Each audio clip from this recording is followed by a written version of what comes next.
Bonsoir à tous, bonsoir aux conseillers, conseillers municipaux, bonsoir au public, bonsoir à ceux qui sont devant leurs écrans qui suivent le conseil municipal en direct.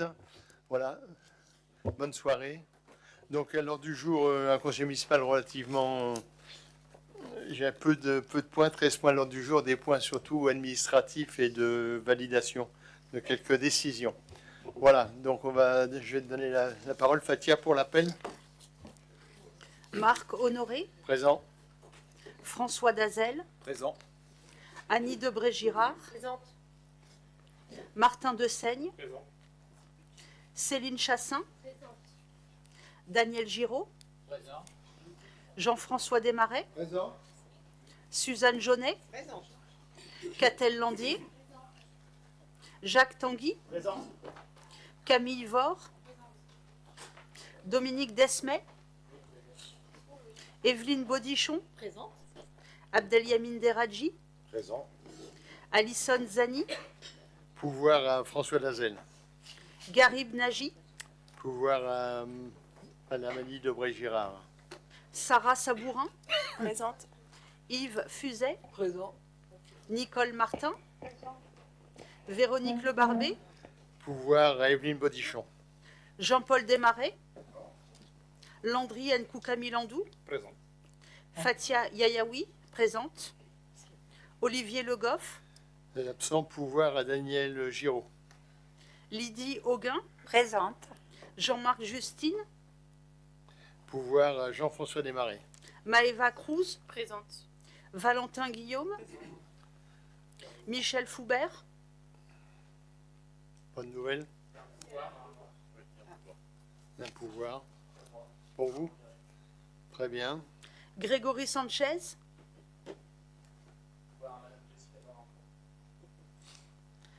Annie-Nicole Mboé, Louis-Armand Viré, Jessica Dorlancourt, Salim Lesage, Bonne nouvelle. Mourad Mergui, Bonne nouvelle. Merci. Nous avons largement le quorum. Donc on va commencer l'ordre du jour du conseil municipal. Est-ce qu'avant de commencer le conseil, vous avez des questions, des interrogations sur les décisions que j'ai prises depuis le dernier conseil municipal? C'est clair pour tout le monde? Merci. Pour le contrat, le contrat également, la liste des marchés, vous avez une question? Non plus? Merci. Donc on va pouvoir attaquer le conseil municipal. Donc comme chaque fois, premier point à l'ordre du jour, c'est l'approbation du procès-verbal du conseil municipal du 8 octobre 2025. Est-ce que vous avez des remarques? Oui, j'en prie. Donc sur le CR, le point 65 était un report. Du coup, il y a eu un décalage entre les points 66 et 67. Décalage dans les points 60. En fait, le 65, c'était sur le nom du verger. Donc, il y a un point qui a été reporté, Ouais. du coup, qui n'est pas mentionné. Et il y a eu un décalage avec les points D'accord. 66 Donc il y a un et 67. décalage. C'est ça. Ok, ben on va rectifier avant l'approbation. Merci. Sinon, il n'y a que ça, c'est bon autrement. Merci. Donc, on va passer aux délibérations. Donc, le premier point, alors il y a pas mal de points financiers. Donc, François aura la parole. Donc, premier point, budget 2025, décision modificative numéro 2. Bonsoir mes chers collègues, bonsoir monsieur le maire, bonsoir au public. Cette décision modificative numéro 2 est relativement modeste en montant. Néanmoins, elle emporte quelques éléments sur lesquels je souhaiterais donc préciser les choses. Donc en premier lieu, sur les dépenses de fonctionnement, il y a une dépense supplémentaire d'un peu plus de 42 000 euros qui est indiquée en dépenses de fonctionnement et notamment sur l'entretien, ce qu'on appelle en nature comptable des bâtiments publics, notamment pour la salle Boris Vian, qui a fait l'objet donc cet été d'une remise en peinture intérieure et qui du coup initialement avait été normalement prévue en crédit d'investissement, mais eu égard à ces travaux qui visent plutôt à de l'embellissement que vraiment à revaloriser l'équipement en tant que tel, même si au final c'est une opération bien sympathique et nécessaire. Du coup, ça passe en fonctionnement, donc on réduit les crédits d'investissement. On prévoit également l'annulation de crédits de titres sur exercice antérieur, mais on en reparlera tout à l'heure, puisque c'est lié aussi à l'annulation d'un certain nombre d'écritures, liées aussi après au protocole transactionnel que Céline vous présentera tout à l'heure avec le département au niveau de la PMI. On ajuste en recette, mais juste pour compenser le niveau de dépenses par rapport à la suppression des compensations versées sur la taxe d'habitation. Enfin, en investissement, donc là, il y a une opération plus globale, enfin un ensemble d'opérations pour un peu moins de 700 000 euros, qui vise à reprévoir donc les travaux d'investissement nécessaires. Vous savez, dans le PPI scolaire, on a une enveloppe en gros de 400 000 euros. Cette année, on l'a un peu dépassé, donc il faut réajuster en termes de crédit de paiement cette autorisation de programme. Donc on le fait à cette occasion-là. On le verra juste après, il y a une délibération sur cette modification d'autorisation de programme et de crédit de paiement. On revoit également un certain nombre de crédits de paiement et on décale sur Claudie Aigneret, sur le CTM également, puisqu'il y a des opérations qui se décalent en 2026. Donc on reprévoit et on reprogramme les crédits en conséquence. On valorise à l'actif en termes de comptablement toutes les entrées de terrain donc liées à la petite arche, puisque maintenant donc c'est une propriété ville. Et donc il faut les constater comptablement sur le budget de la ville. Donc on rentre côté actif sur les 900 000 euros de valorisation. Et enfin, pour équilibrer le budget, on fait une première écriture de diminution des emprunts, puisqu'on avait inscrit une enveloppe d'1,5 million au budget primitif cette année. Là, pour ajuster mécaniquement, on va dire, la section d'investissement, on diminue de 210 000 euros, mais en tout état de cause, sur l'atterrissage 2025, on n'aura pas besoin de mobiliser les 1 500 000 euros de crédit d'emprunt qu'on avait inscrit donc au budget primitif 2025. Donc ça, c'est plutôt une bonne chose pour nos finances et surtout sur nos capacités après à investir à plus ou moins long terme. Voilà les éléments principaux dans cette décision modificative. Que des écritures d'ajustement sur les opérations qui ont été menées. Est-ce que vous avez des questions, des interrogations? Non? On peut passer au vote. Qui est contre?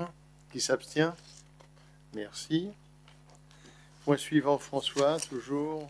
Oui, comme je l'ai indiqué, voilà, autorisation de programme et crédit de paiement. Donc, on fait une mise à jour avant la clôture de l'exercice. Donc, sur ces autorisations de programme, crédit de paiement, il y a des modifications donc, qui sont à la fois nécessaires sur l'école Aigneret, puisqu'on avait prévu des crédits de paiement 2025 à hauteur d'1,6 million. Ils seront finalement à hauteur d'1,4 million.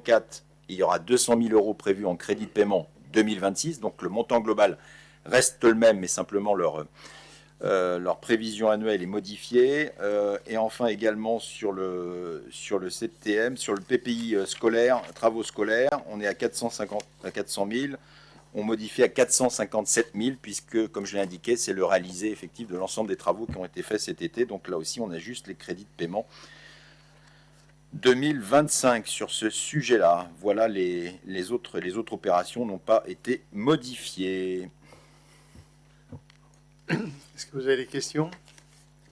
Je rappelle que c'est sur les crédits, les autorisations de programme, c'est sur les programmations que nous avons faites, que nous ajustons chaque année en fonction des réalisations, en plus ou au moins, en fonction des dépassements des budgets préalloués, ou effectivement, comme on l'a vu, des budgets qui sont en diminution, donc on reprend les écritures pour ajuster les autorisations de programme. Pas de questions? On peut passer au vote. Qui est contre? Qui s'abstient? Merci. Point suivant, François, toujours, travaux école Aigneret, justement. Travaux école Aigneret, c'est aussi, c'est en lien avec notamment le décalage que j'ai évoqué de crédit de paiement, notamment dans le cadre de l'opération en général. Donc là, un peu d'historique, donc je vais vous lire un peu les éléments, parce que c'est important que tout le monde ait ça en tête. Le projet de construction de l'école Claudie Aigneret représente donc un investissement majeur pour la ville. Je rappelle que le marché de travaux, donc c'est un peu plus de 6,4 millions euros TTC. Enfin, c'était.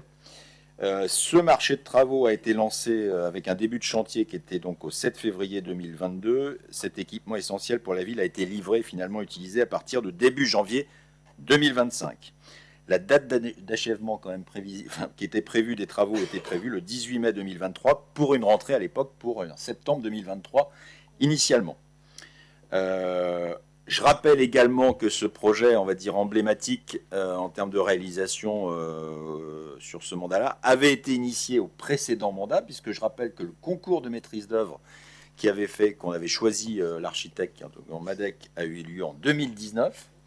Donc les travaux préalables à tout ça avaient au moins commencé un an avant. Donc ça vous laisse aussi imaginer le temps de réalisation qu'il faut. Monsieur le maire insiste souvent aujourd'hui sur le temps de réalisation des projets.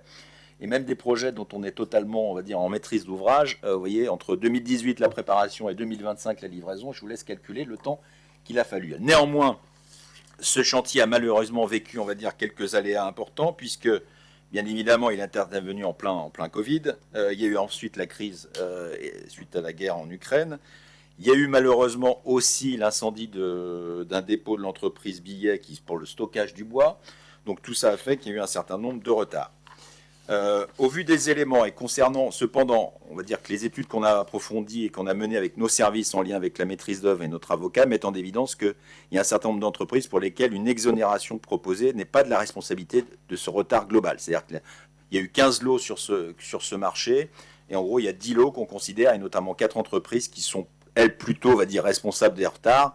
Mais il y en a 10 autres qui ne sont pas concernés par ces retards. Et donc aujourd'hui, les entreprises qui sont visées, en l'occurrence les entreprises DPN, Ravalement de Paris, GSE, Oléolift, MRG, Colas, GSA, Estrade, Viseux Peinture, Viseux Sol Souple, ont été retardées justement par la désorganisation et le décalage de planning imputable à d'autres intervenants du chantier, notamment certaines entreprises de gros œuvres et de corps techniques que j'évoquais, donc Cruard, Billet, Engie et Thermosani, et également la maîtrise d'œuvre.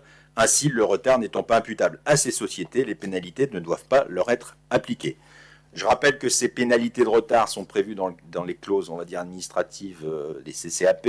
Elles font référence souvent à des clauses plus générales dans le cadre des CCAG. Et du coup, si on ne délibère pas, c'est ces clauses-là qui s'appliquent de facto. Donc pour cela, c'est pour ça qu'on vous a mis aujourd'hui l'estimation. Donc ce n'est pas une dépense supplémentaire pour la ville, c'est la non-application des pénalités auprès des entreprises qu'on considère, ces 10 entreprises non responsables de ce décalage. Donc on a choisi, et compte tenu des éléments qu'on a présentés, que l'application des pénalités serait juridiquement plus éventuellement contestable si on les appliquait à ces sociétés en cas de dépassement du délai.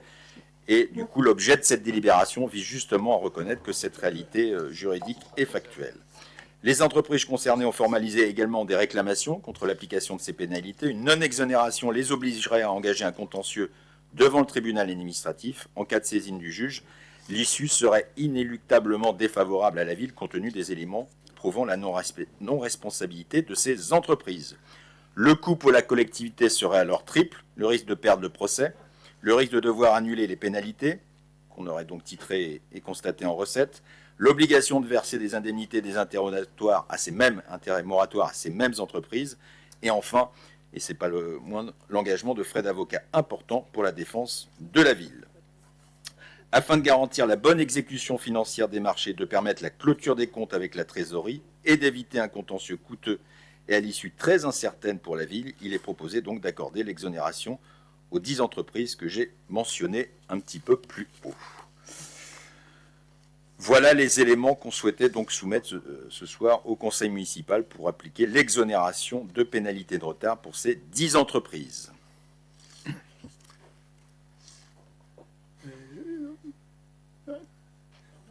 Non, mais allez-y. Question, qu'en est-il des autres sociétés que vous avez citées? Parce que vous avez dit que les 4 plus grosses étaient mises en cause pour les retards. Sur les 4 autres entreprises, sans vous cacher, c'est indiqué, il y a un certain nombre de... Micro. Pardon. Il y a des contestations en cours avec juridiques auprès d'un certain nombre de sociétés, puisqu'il y en a qui ont demandé des rémunérations complémentaires, donc on les conteste, et donc on est en train de traiter ça avec nos conseils juridiques. Voilà. Autre question, vous confirmez donc que, vu que le CCAP et le CCAG n'ont pas été suffisamment étayés au niveau des pénalités, c'est à cause de ça qu'aujourd'hui on... Non, en fait, c'est pas le problème. Écrit. Le cahier des charges, il est prévu, comme dans tout marché, il y a des pénalités qui sont prévues.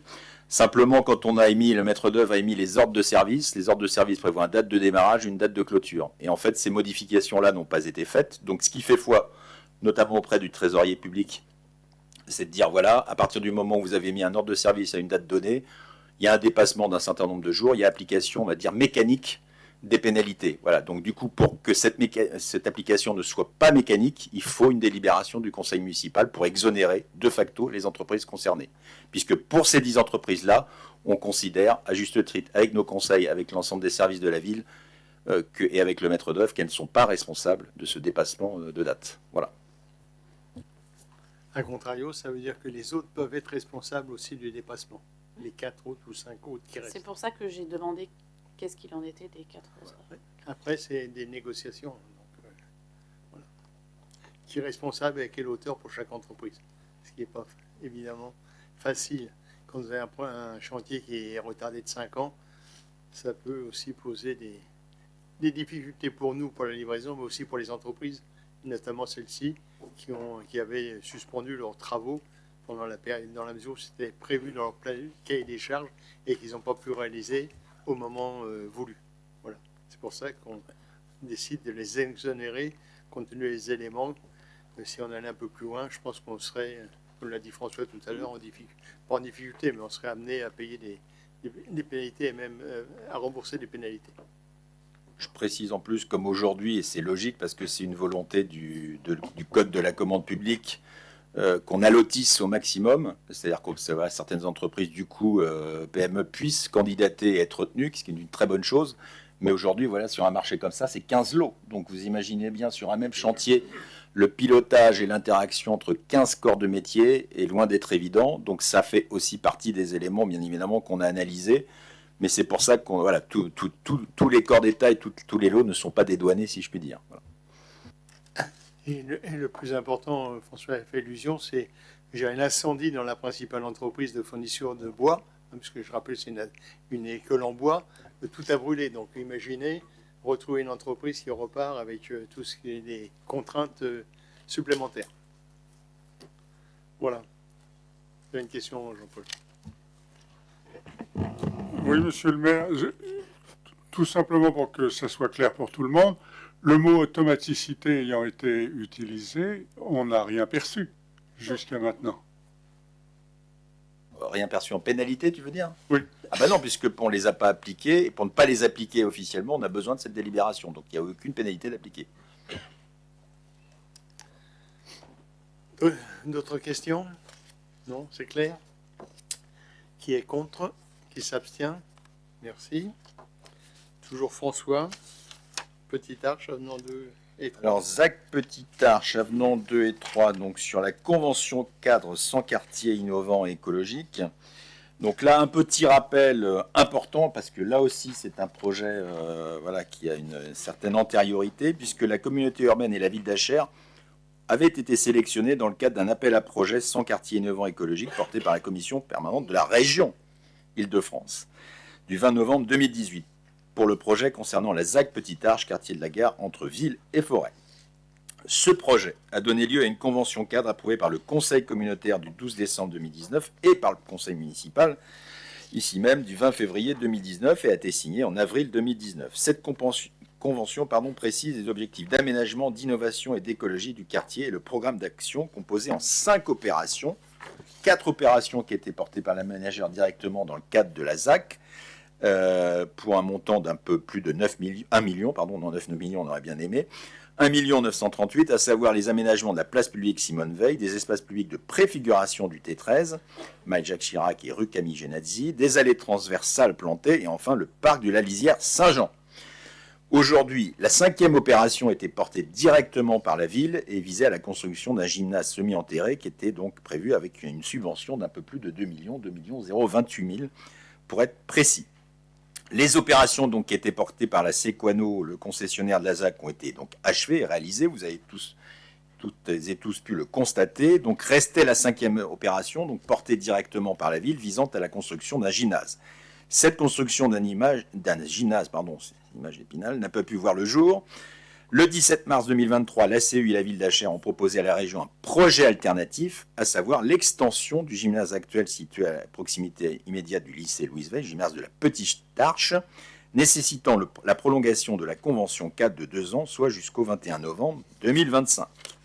La région Île-de-France a donné son accord le 25 septembre 2023. Ainsi, un premier avenant à la convention cadre a été adopté par la commission permanente du 21 septembre 2023 et par les conseils communautaires et municipaux, respectivement les 5 octobre et 26 septembre 2023. Cependant, ce projet d'extension n'avait pu avancer du fait de difficultés rencontrées dans la finalisation du projet d'extension du lycée en lui-même Louise Weiss, l'avancée des 2 projets étant bien évidemment extrêmement liée. Le 21 février 2025, la communauté urbaine et la ville d'Achères ont sollicité la région pour une nouvelle prolongation exceptionnelle de 2 ans de la convention cadre, portant sa durée à 9 ans et son échéance au 21 novembre 2027. La région a donné un accord de principe par courrier en avril 2025 et par délibération le 25 septembre 2025 et a approuvé un avenant 2 à la convention cadre prolongeant sa durée de 2 ans. La communauté urbaine et la ville d'Achères ont sollicité la région Île-de-France le 17 septembre 2025 pour engager la substitution de l'opération dans le plan d'action de la convention cadre à intégrer le projet d'extension donc du gymnase de la Petite Arche attenant au lycée Louise Weiss en remplacement du gymnase initial tout en conservant le bénéfice bien évidemment d'un financement régional révisé. L'avenant numéro 3 relatif à cette substitution d'opération a été établi et été présenté pour approbation par la région en commission permanente tout récemment du 20 novembre. Nous sommes en attente de la délibération, mais il n'y a pas de sujet, on va dire, normalement, de fond. Donc aujourd'hui, le programme d'action, il a été revu, et donc il est proposé, donc il y a un maintien bien évidemment révisé de l'enveloppe de subvention, puisque comme vous le voyez dans le tableau, la dépense estimative première pour un gymnase était à hauteur de 6,7 millions et on avait une subvention à hauteur de 2,028 millions. Aujourd'hui, dans l'extension du gymnase, bien évidemment, on n'est pas sur les mêmes montants, néanmoins avec des montants quand même conséquents, puisqu'on est dans des zones aussi assez contraintes, zone PPRI et autres, et à proximité du lycée, donc c'est un petit peu plus aussi contraint en termes d'aménagement, pour une enveloppe estimative de 5 millions, et donc du coup pour une subvention régionale attendue d'1,5 million. Donc voilà, on vous propose donc de proroger le dispositif et de valider, si je puis dire, son affectation maintenant à ce projet d'extension du gymnase de la Petite Arche, qui est toujours bien évidemment au programme de la ville et de ses futurs budgets. Merci. Oui, simplement, on l'a évoqué rapidement, l'agrandissement du gymnase de Petite Arche a été retardé, puisque vous n'êtes pas sans savoir, ou si vous n'avez pas, je vais vous le dire, la région a grandi le lycée de 300 places. Donc aujourd'hui, ils ont démarré la construction de 3 petits immeubles, enfin bâtiments, pour pouvoir accueillir ces 300 places supplémentaires et qui juxtent le gymnase actuel. Donc aujourd'hui, ça a été compliqué d'ajuster l'élargissement plus la construction et éventuellement le parking nouveau qui va être fait sur ce terrain-là. Voilà, maintenant tout semble calé et c'est pour ça qu'on a pris aussi 2 ans de retard sur tous ces sujets qui sont importants et malheureusement qui nécessitent beaucoup de délibération et de réunions. Voilà, est-ce que vous avez des questions ou pas? Oui. Oui, bonsoir à toutes et à tous. Petite question, puisqu'on avait le projet avait déjà été reporté. La perte de 528 000 euros, elle est juste pour cet avenant-là ou c'était déjà acté la dernière fois?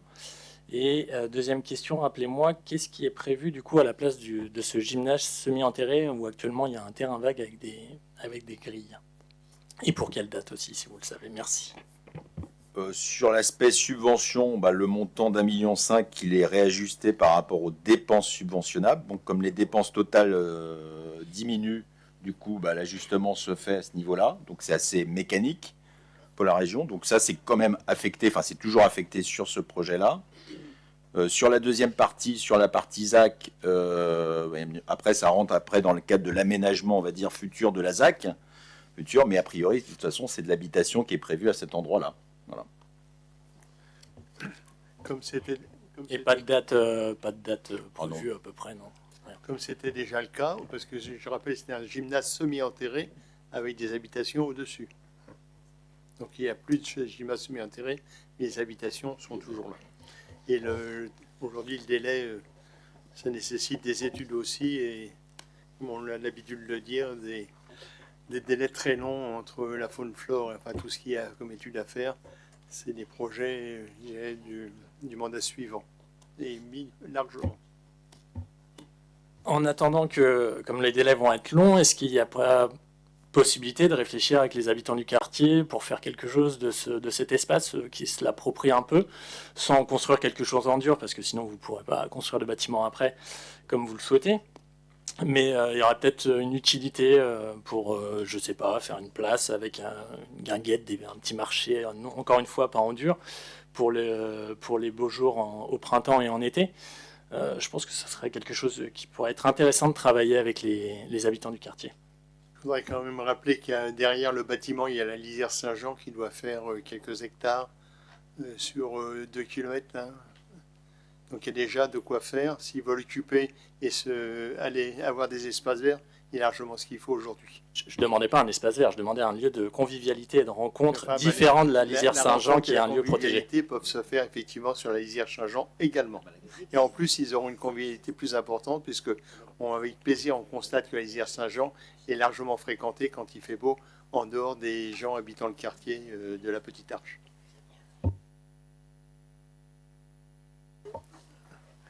Est-ce que vous avez d'autres questions? Non? Donc on va passer au vote. Qui est contre? Qui s'abstient? Merci. Point suivant, pas François, mais Jean-François Desmarais pour le contrat groupe. Oui, bonjour Monsieur le maire, mes chers collègues, mesdames, messieurs. Donc c'est un contrat de groupe assurance statutaire du CIG 2027-2030 pour une adhésion. Donc aujourd'hui, au niveau de l'assurance des accidents de travail, maladies professionnelles, imputables au service, les congés longue maladie, les congés longue durée, les décès, nous sommes assurés par un assureur qui s'appelle WTW. Et donc, en parallèle, la réglementation autorise les centres de gestion à souscrire pour le compte des collectivités qu'ils souhaitent à un contrat d'assurance statutaire couvrant les risques financiers liés à l'absentéisme de leurs agents dans le cadre de leurs obligations législatives et complémentaires. Donc le CIG a pris la décision de créer un contrat groupe et de le soumettre périodiquement à une mise en concurrence conformément à la réglementation relative à la commande publique. Ce contrat groupe, présente l'intérêt d'une mutualisation des risques et garantit aux prestataires d'assurance un portefeuille de clients pertinent. Donc à ce jour, le CIG a un contrat groupe, compte 639 collectivités adhérentes, soit plus de 44 000 agents, CNRA CL, et plus de 2000 agents IRCANTEC couverts. Donc s'agissant des garanties pour les agents, on aura une tranche ferme pour les collectivités et autant de tranches conditionnelles nominatives que de collectivités de 31 agents CNARACL ou plus. Donc ce qu'on vous demande aujourd'hui, c'est, compte tenu de ces éléments et de l'intérêt d'une consultation groupée, il est proposé de participer à la procédure que va engager le CIG pour le contrat groupe assurance statutaire 2027-2030. Donc c'est de recevoir du CIG une proposition d'assurance en fonction des critères que je vous ai cités tout à l'heure, de manière à pouvoir comparer avec l'assureur qu'on a aujourd'hui et de pouvoir après, en fonction des prix qui nous seront envoyés, d'avoir une délibération au conseil municipal qui nous permettra de décider. Merci. Donc c'est pas, on n'adhère pas à un contrat groupe, hein, on adhère au CIG pour avoir connaissance des conditions retenues par le CIG sur ces nouveaux contrats. Et on pourra là, effectivement, comme l'a dit Jean-François, comparer avec le contrat actuel que nous avons, de poursuivre avec lui ou éventuellement de s'orienter vers le CIG pour assurer tous ses collaborateurs. Voilà. Est-ce que vous avez des questions à poser? Une précision, pardon. Quand vous mettez en titre contrat de groupe d'assurance statutaire du CG 2027-2030 adhésion, en fait, non, c'est on adhère au groupement de commandes. Oui. Ok, donc c'est la formulation qui est pas. Oui, c'est la formule. Le groupe, c'est pour ça que j'ai précisé. C'est pour ça Le que, groupement en de fait, commandes. on adhère au groupement de commandes. Oui, on C'est en charge de passer. n'adhère pas au contrat groupe. C'est ce que j'ai dit à l'instant. Mais on le fait maintenant parce que le contrat s'arrête fin 2026. Oui. Donc ça nous permettra d'avoir les chiffres nécessaires pour pouvoir faire le comparatif. Comme pour toutes les collectivités. Ok.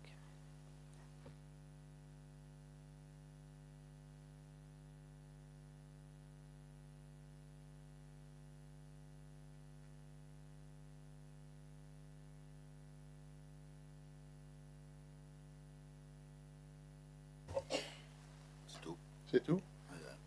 Vous avez entendu? Vous en est passé au vote, c'est bon? Faut que je répète? Non. Ça va aller? Bon, François Lazel, à vous. Sur ce point, donc rapport CLET du 23 septembre 2025. Donc la CLET, c'est la Commission locale d'évaluation des charges transférées. Donc l'idée, c'est que dans toute relation financière entre chaque commune membre de l'intercommunauté, donc Grand Paris Seine-et-Oise, Il y a des transferts de compétences qui peuvent avoir lieu et donc il faut évaluer à la fois les charges et les produits transférés pour avoir le coût, si je puis dire, net du transfert qui était nécessaire. Donc la CLED s'est réunie pour 2 sujets qui ne concernent absolument pas HR, puisque ça concerne la ville des Mureaux, qui a choisi donc de transférer avec l'accord de la communauté urbaine 2 compétences, la transfert donc de la compétence création, gestion, extension des crématoriums, donc c'est à partir du 1er janvier 2025, c'était obligatoire, me dit Suzanne, voilà. Et également le transfert de la compétence membre du syndicat de gestion de la base de loisirs du Val-de-Seine que la commune des Mureaux exerçait à partir du 1er juillet 2025. Donc il y a eu cette commission qui s'est réunie avec une étude des transferts financiers et des charges transférées entre la commune des Mureaux et la communauté urbaine. Vous avez donc ici les éléments. La CLED qui s'est réunie donc le 23 septembre 2025 a constaté, a évalué le coût annuel des charges transférées de la commune des Mureaux vers la communauté urbaine pour la compétence donc création, gestion, extension des crématoriums, 45 000, à peu près 46 000 euros, a évalué le coût annuel des charges transférées de la commune des Mureaux toujours donc vers la communauté urbaine toujours pour la partie syndicat de gestion donc de la base de loisirs du Val-de-Seine et donc là c'est 86 000 euros et donc à partir de là à recalculer les attributions de compensation entre la communauté urbaine et la ville des Mureaux pour arriver donc à un montant qui, si je puis dire, a été acté. Donc voilà, simplement, c'est ce rapport de la CLED doit être entériné et validé par la majorité qualifiée des 2 tiers des communes représentant 50% de la population ou inversement 50% des communes représentant les 2 tiers de la population. Donc la ville d'Achères délibère à ce titre sans aucune conséquence bénéfique pour ses finances. Voilà. Merci. Est-ce que vous avez des questions? C'est clair. Donc on va pouvoir passer au vote. Qui est contre? Qui s'abstient? Merci. Ensuite, on va passer à Madame Jaunet, Suzanne, sur les déclassements.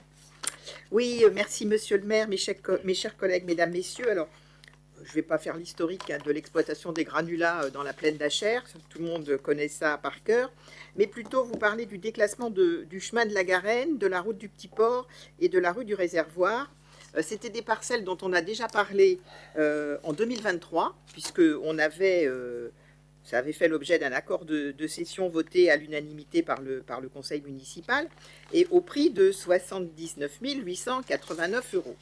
Mais l'intérêt de cette délibération, c'est de vous dire que le déclassement de ces voies aurait impliqué leur fermeture immédiate, et évidemment ce qui aurait provoqué des perturbations sur la circulation des vélos et des piétons, avant même l'exploitation de la carrière. Donc ce que je vous propose aujourd'hui, je crois qu'on a un petit plan, voilà, c'est de pouvoir réaliser les travaux, que le carrier puisse réaliser les travaux, de façon à ce qu'il y ait une continuité et qu'on ne soit pas amené à ne plus pouvoir accéder à la fois au port, qu'on voit tout à fait en haut avec le petit bateau, et puis surtout la continuité aussi du réseau vélo. Je vous propose donc d'approuver le déclassement anticipé de ces voies et d'approuver la cession de ces parcelles à l'EPFIF. Alors, le prix a un peu augmenté, puisqu'il a été réactualisé par rapport à 2023, et c'est donc maintenant au prix de 85 000 €. Voilà, c'est vraiment intéressant parce qu'on va bénéficier d'une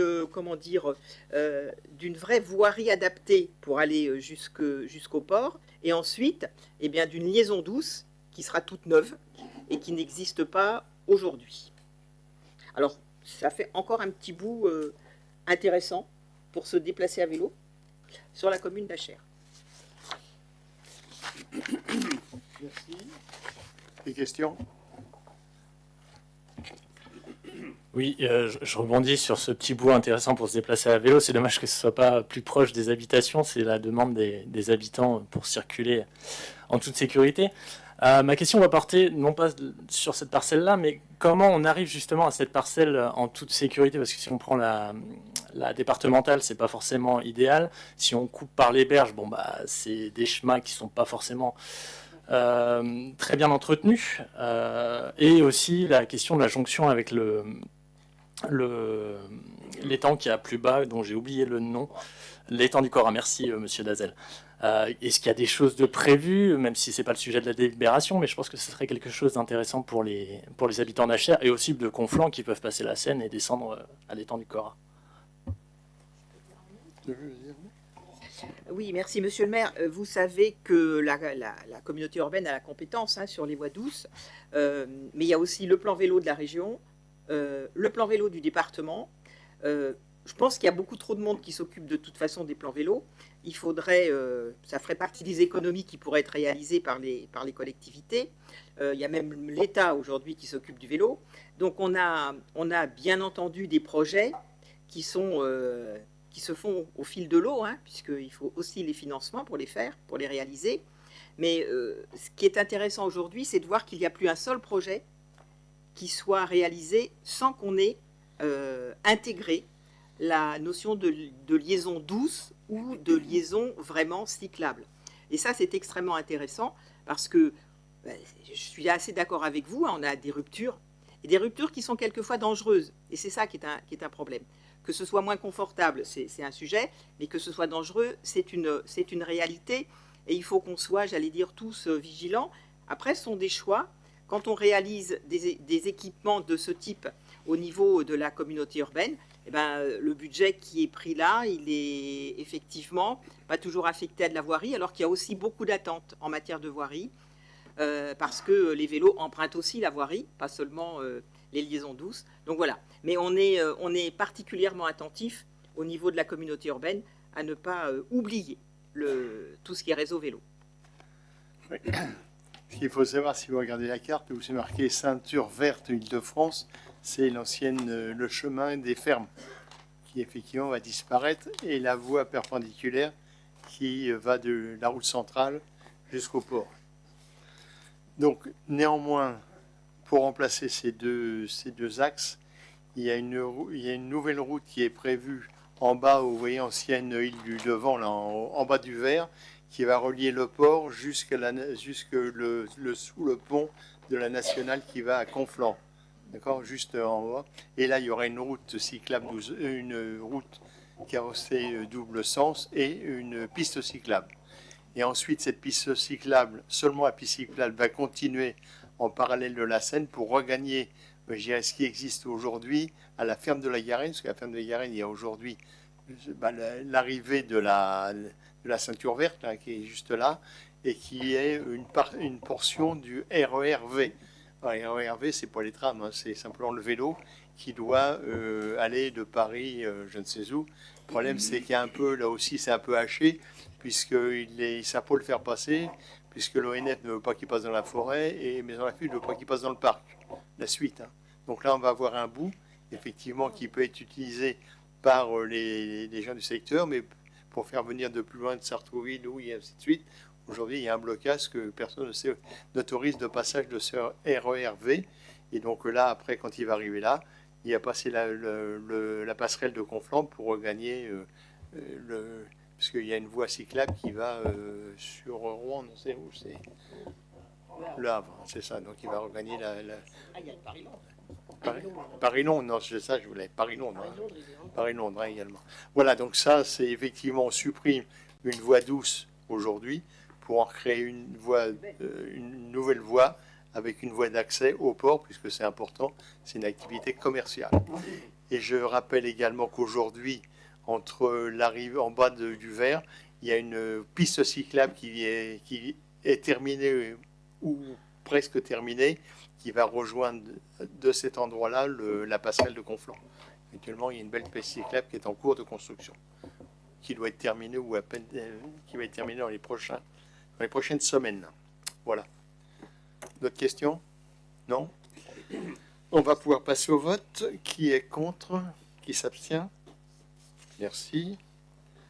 Martin Dessaigne. Martin. Merci Monsieur le maire, chers collègues, mesdames, messieurs. Donc je vais vous parler de la délibération concernant les subventions aux 5 grandes associations sportives. Donc les 5 associations sont le CLOCA, notre club omnisport, le FCA, le club de football, la LGA, la gym acheroise, le bioboxing et le rugby, le RCA. En termes de timing, on demande aux associations donc, de clore leur compte au 31 août et elles disposent ensuite d'un mois pour nous faire part de leur demande de subvention. Pour rappel, les subventions sont de deux types. Les subventions dites de fonctionnement, donc 45 € par licencié, ce qui permet une aide concrète à chaque licencié, et un appel à projet, des subventions de projet. Donc au global, ces subventions représentent environ 180 000 €. Elles sont ventilées de la manière suivante. Donc pour la subvention de fonctionnement, le CLOCA, avec 2177 licenciés, perçoit 97 965 €. Le FCA, avec 421, 18 945 €. La LGA, avec 394, 17 730. Le BO Boxing, 313 licenciés, 14 085 €. Enfin, le RCA, 123 licenciés, 5 535. Donc cela concerne le volet donc, de subvention de fonctionnement. Excusez-moi.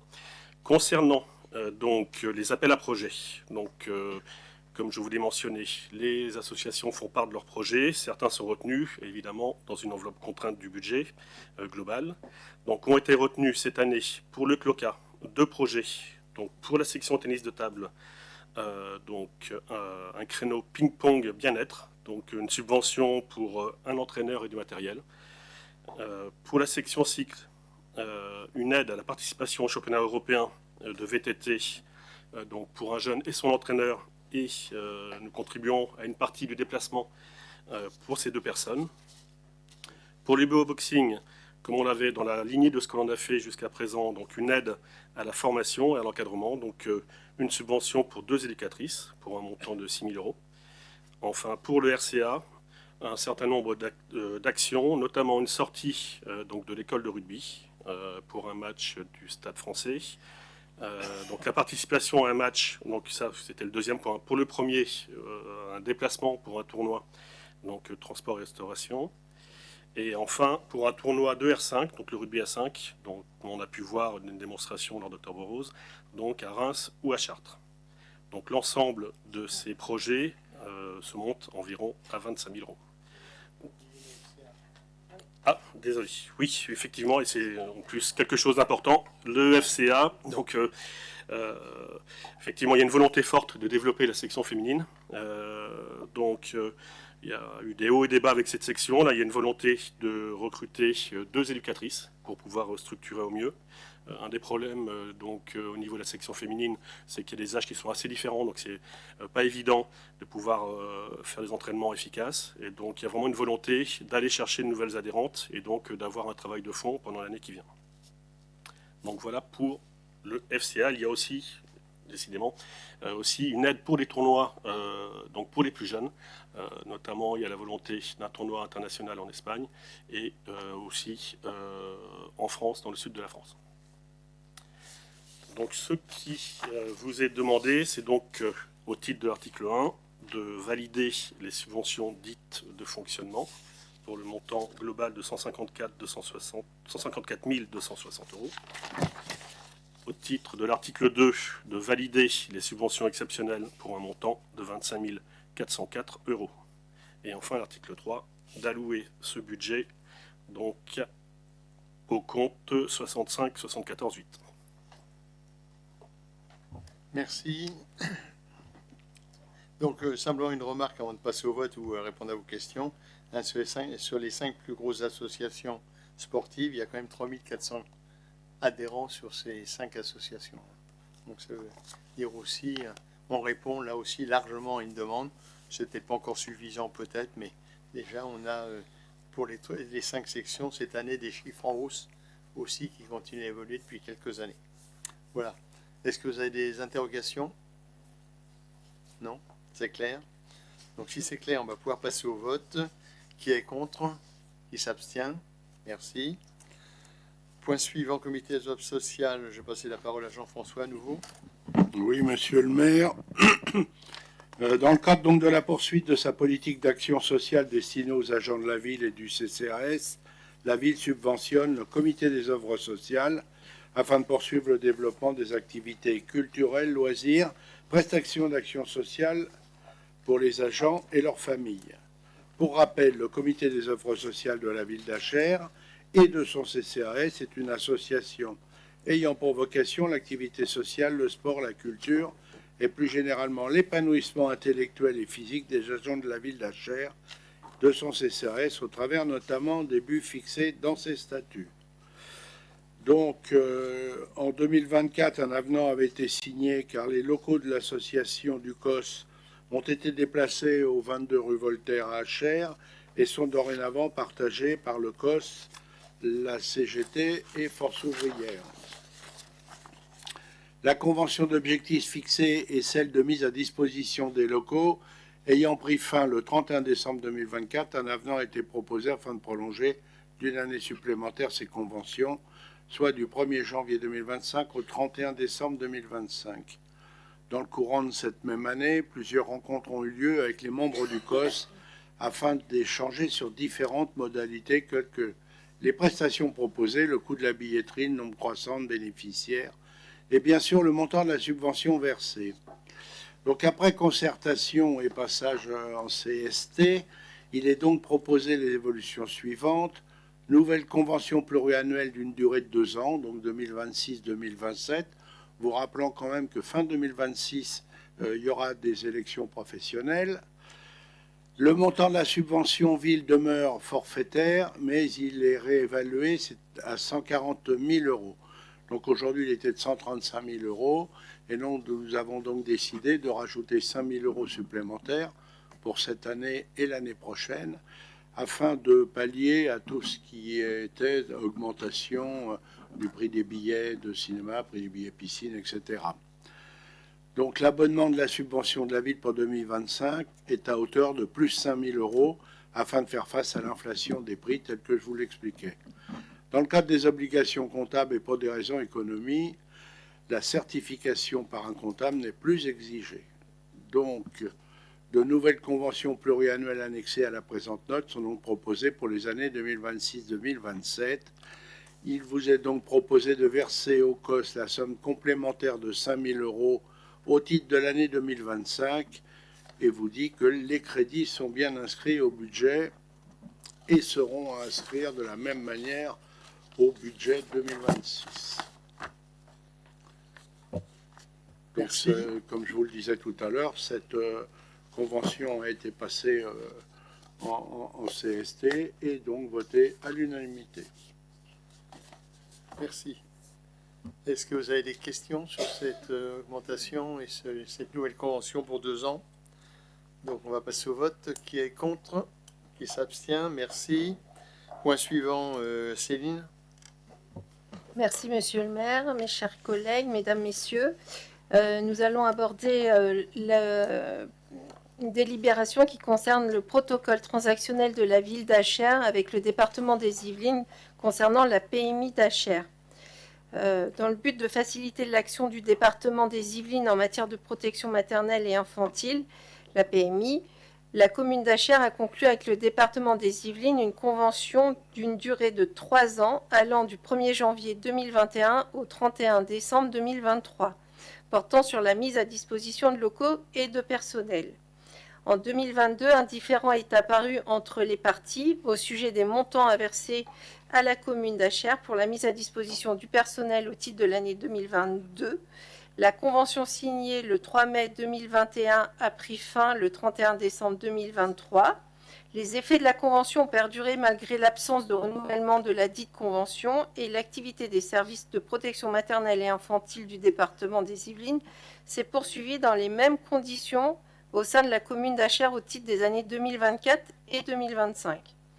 Le cadre conventionnel posé en 2021 pouvant être sujet à discussion, le département des Yvelines a proposé à la ville, dans le cadre de la poursuite de son soutien et des besoins sociaux sur le territoire achérois, de prendre en charge 50% de la charge salariale de l'agent absent, nonobstant l'absence d'activité réellement effectuée. Aussi convient-il aujourd'hui de procéder à la régularisation des frais de personnel et de locaux mis à la disposition du département des Yvelines par la commune d'Achères pour la période du 1er janvier 2022 au 31 décembre 2025. Par ailleurs, des travaux ont été demandés par le conseil départemental des Yvelines pour permettre le maintien de l'activité 6 2 allées des Vanneaux, que la commune s'est engagée à prendre en charge. Ces travaux ont été réalisés durant l'été 2025, à l'exception du point d'eau restant à changer et d'un interrupteur restant à déplacer. Aussi, après rapprochement des parties et sans reconnaissance d'une quelconque responsabilité de part et d'autre, celles-ci se sont accordées sur un protocole d'accord définitif concernant les travaux à réaliser et les frais d'occupation des locaux et de personnel mis à disposition du département des Yvelines par la commune d'Achères.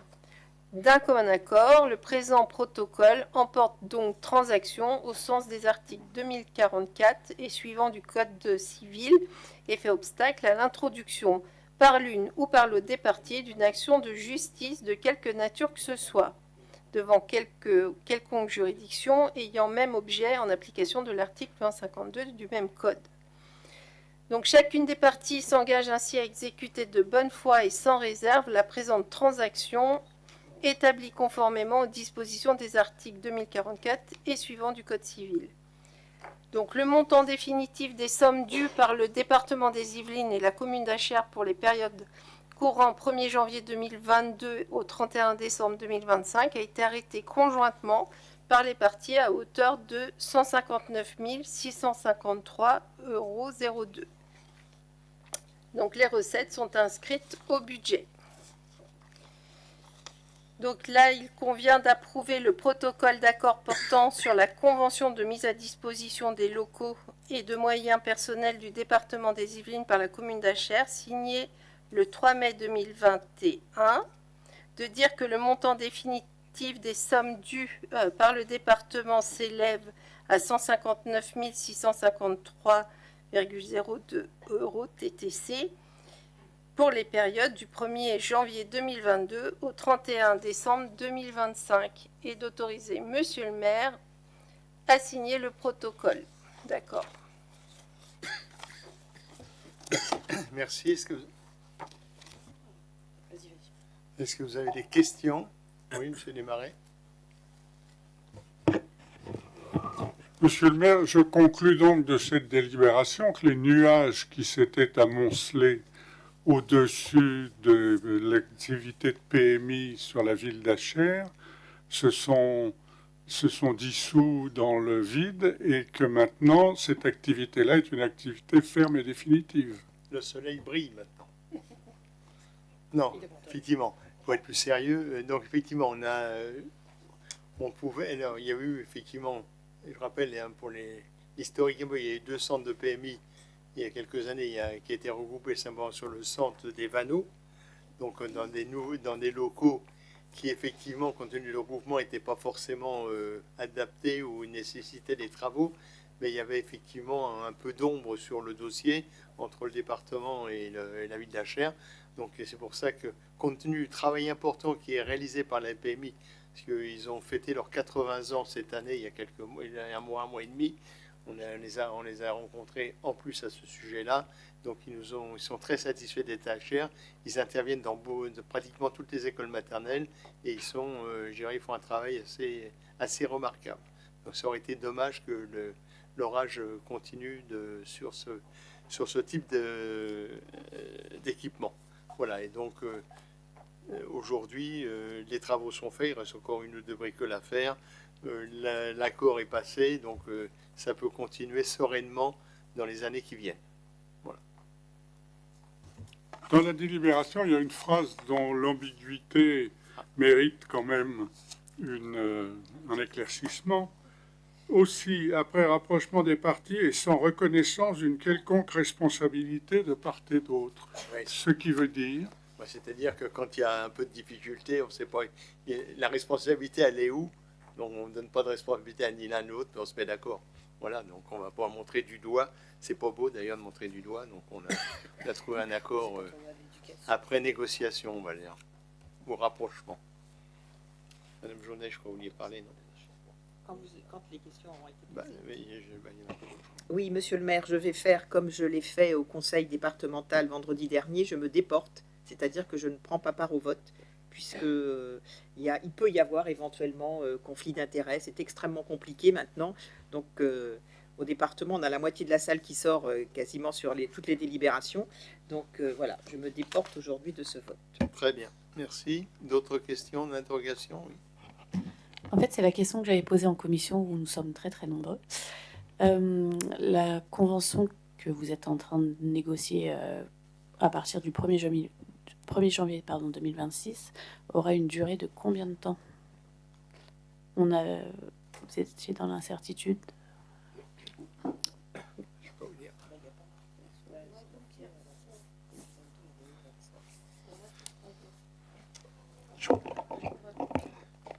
Je crois que là, enfin, moi, je suis pas entré dans le détail de ce dossier.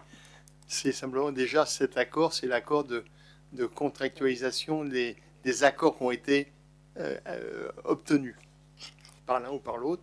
Après, c'est pas, je dirais, la convention.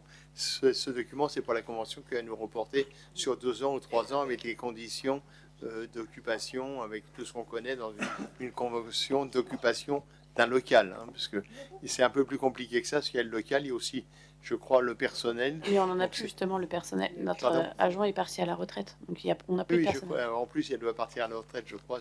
Je ne sais pas si elle est partie ou pas, mais il est question. Et je profitais de ce point pour avoir une réponse à ma question. Oui. Non, mais ça, ce document ne prolonge pas, c'est un document de constat. 9 ans. Ah, 9 ans, ok. Donc on n'est même pas sur les 2 ans. Et là, la suite. 9 ans. Donc vous avez la réponse. C'est d'autres questions ou pas? Non? On va passer au vote. Qui est contre? Qui s'abstient? Merci.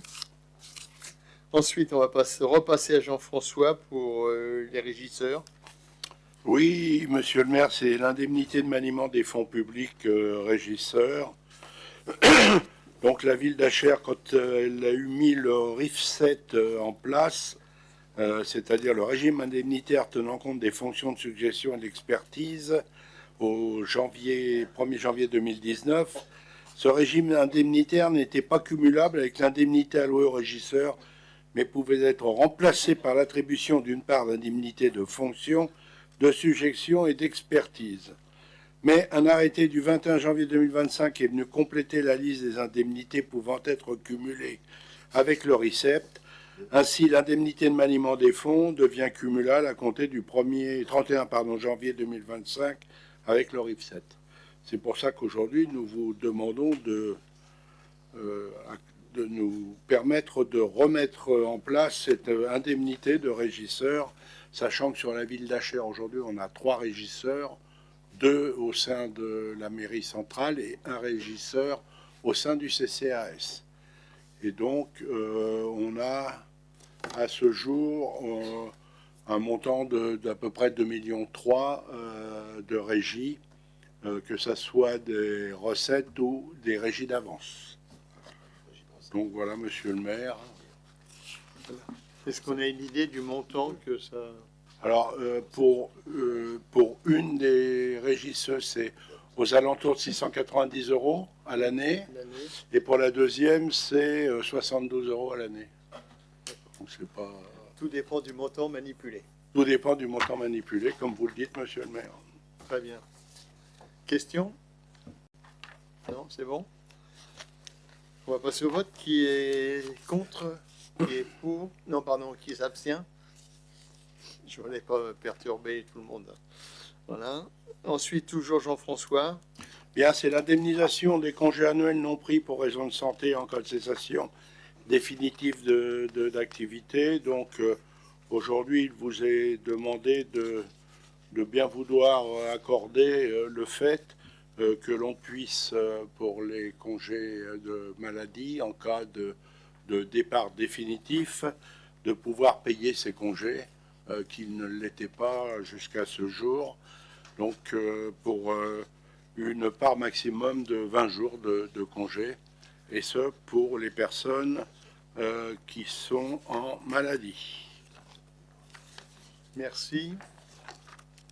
Des questions? C'est fait. Passer au vote. Qui est contre? Qui s'abstient? Merci. Dernier point. Le dernier point, c'est mon point habituel, celui que vous aimez bien. C'est le tableau, la mise à jour du tableau des effectifs. Donc, comme à chaque fois, je vous l'explique, en fonction des nominations, des changements de grade, etc., on supprime le poste que la personne avait avant pour pouvoir recréer le poste avec le nouveau grade. Et là, vous avez le détail de tout ce que l'on a fait ces derniers temps. Et puis, la mise à jour du tableau des effectifs, de manière à ce qu'on ait toujours un tableau des effectifs qui soit à jour. Très bien. Oui, monsieur Desmarais. Simple curiosité, je voudrais savoir à quoi est destiné l'infirmier en soins généraux hors classe qui figure sur la liste. Moi, je ne sais pas. C'est pour la petite enfance, oui, c'est pour les crèches. C'est souvent les directrices des crèches qui sont infirmières. Voilà. Il faut un cadre en fait de santé pour. D'ailleurs, les directrices de crèche, les 3/4 du temps, sont infirmières. Oui, parce qu'il faut un cadre de santé pour être directrice. Où il y a les RSAI, les références santé, inclusion. Il faut que ça soit quelqu'un de la santé. Voilà. Vous avez l'information, Paul? Très bien. Donc, vous pouvez noter la date du prochain conseil municipal qui sera le 17 décembre. Faut voter. Ah, je n'ai pas voté, pardon. J'étais pressé, donc on va pouvoir voter. Qui est contre? En plus, on fait une surprise parce que d'habitude on s'abstient et là on va voter pour parce qu'il y a énormément d'ouverture de postes. Alors, c'est génial. Méfiez-vous, il va vous sortir les suppressions la prochaine fois. La prochaine fois, je vous ferai l'inverse, je vous promets. Voilà. Ok, donc on va voter. Qui est contre? Qui s'abstient? Merci pour ces créations de postes. Donc le prochain conseil, le 17 décembre, même heure, même endroit. Voilà, en vous remerciant de votre présence, en vous souhaitant une bonne soirée, un bon retour. Merci.